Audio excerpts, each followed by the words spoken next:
The first book of Samuel, otherwise called the first book of the Kings, chapter 26.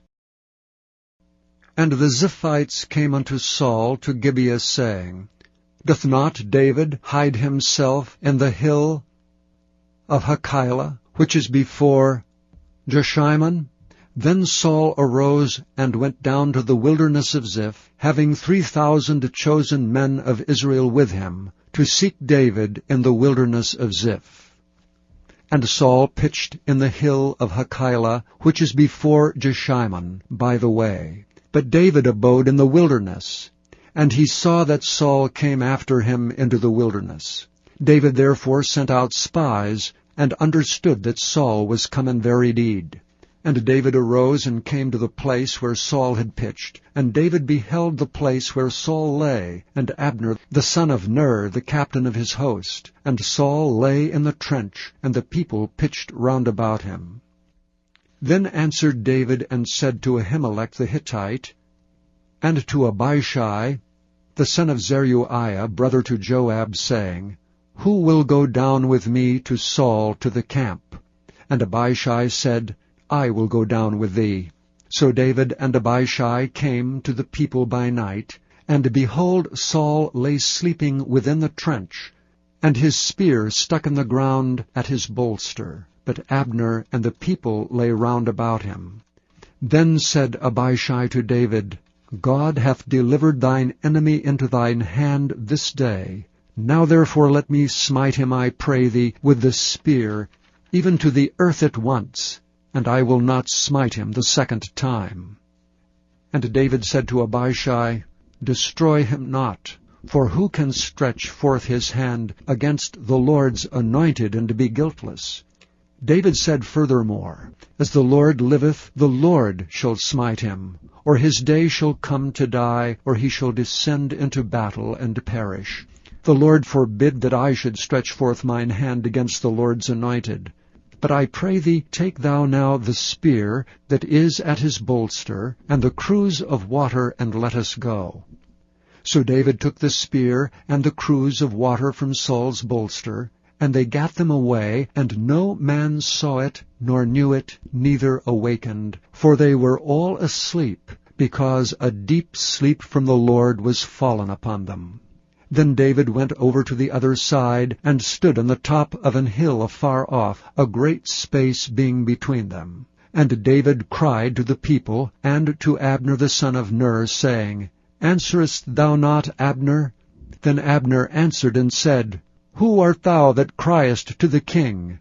And David said to Abner, Art thou not a valiant man? And who is like thee in Israel? Wherefore then hast thou not kept thy lord the king? For there came out one of the people in to destroy the king thy lord. This thing is not good that thou hast done. As the Lord liveth, ye are worthy to die, because ye have not kept your master the Lord's anointed. And now see where the king's spear is, and the cruse of water that was at his bolster. And Saul knew David's voice, and said, Is this thy voice, my son David? And David said, It is my voice, my lord, O king. And he said, Wherefore doth my lord thus pursue after his servant? For what have I done, or what evil is in mine hand? Now therefore I pray thee, let my lord the king hear the words of his servant. If the Lord have stirred thee up against me, let him accept an offering. But if they be the children of men, cursed be they before the Lord, for they have driven me out this day from abiding in the inheritance of the Lord, saying, Go, serve other gods. Now therefore let not my blood fall to the earth before the face of the Lord. For the king of Israel is come out to seek a flea, as when one doth hunt a partridge in the mountains. Then said Saul, I have sinned. Return, my son David, for I will no more do thee harm, because my soul was precious in thine eyes this day. Behold, I have played the fool, and have erred exceedingly. And David answered and said, Behold the king's spear. and let one of the young men come over and fetch it.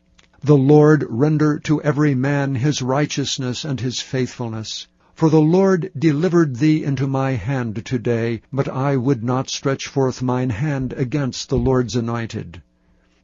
And behold, as thy life was much set by this day in mine eyes, so let my life be much set by in the eyes of the Lord, and let him deliver me out of all tribulation.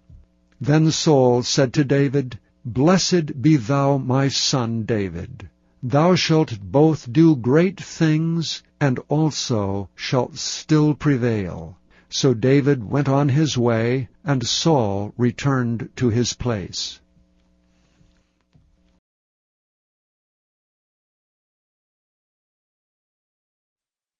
Thank you for listening to this recording of the King James Bible produced by Audio Scriptures International. Audio Scriptures International believes it is more important to spread the Word of God than to make a large profit. Please feel free to make copies of these recordings and distribute them freely so long as you adhere to the following guidelines. First, you may not charge any more than the cost to duplicate and send them. Secondly, you must make a complete copy of the recording, including this message. For commercial and fundraising distribution, please contact Audio Scriptures International for additional information.